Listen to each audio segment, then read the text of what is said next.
Jadi pemimpin-pemimpin ini gitu, itu termasuk yang Pati ini tadi, itu adalah manifestasi dari apa yang disebut jadong itu tadi. Sudah jahat, bodoh, sombong pula. Sudah, ya kan?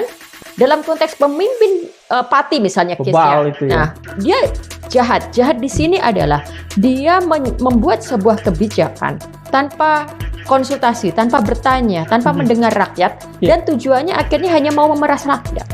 Memeras seorang pemimpin ketika dia hanya mau memeras dan menambah penderitaan rakyat, itu kan jahat.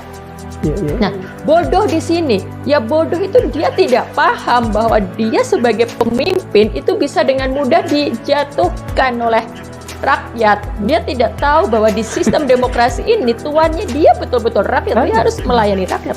Sombong di sini ketika dikritik justru mentang-mentang datangkan 50.000 orang. Nah, inilah jadong. Nah, dari ini terjadi di banyak orang, di banyak pimpinan gitu. Nah, ini yang harus kita kemudian bongkar. Memang pemimpin-pemimpin dengan mental jadong ini tidak boleh memimpin kita gitu. Udah anakronisme itu ya. Kalau mau memimpin dulu lah di tahun 1800-an. Ya, di era kolonial, bahkan di era kolonial aja sudah ada Pak Samin yang berani melawan, apalagi di era sekarang gitu. Nah, jadi ini semua Kang tadi bottom line-nya dari Pati lalu ke One Piece, kita lihat semangat untuk melawan, keberanian untuk melawan itu sekarang sudah merata di berbagai kalangan.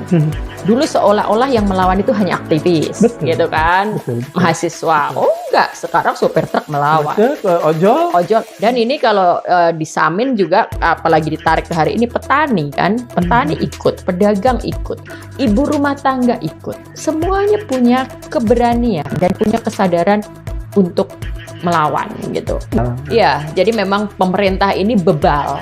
Bebal itu kadang-kadang tidak sama dengan sekedar bodoh, tapi memang mereka secara sengaja memilih untuk tidak mendengar. Jadong. Jadi pemimpin-pemimpin ini gitu, itu termasuk yang Pati ini tadi, itu adalah manifestasi dari apa yang disebut jadong itu tadi. Sudah jahat, bodoh, sombong pula. Secara publik saya mengetengahkan kata jadong itu ketika saya mengkritik, ada arsipnya di YouTube, jadi teman-teman bisa lihat ketika saya mengkritik Kaisang. Itu pertama kali saya memperkenalkan ini ke publik Indonesia lewat YouTube. Ketika ada kritik kepada dia, lalu yang dia lakukan adalah pakai kaos yang menertawakan kritik itu. Boleh dijelaskan kaosnya apa? Ya, waktu itu kaosnya adalah Putra Mulyono judulnya. Kaosnya. Padahal waktu itu publik sedang mengkritik Mulyono.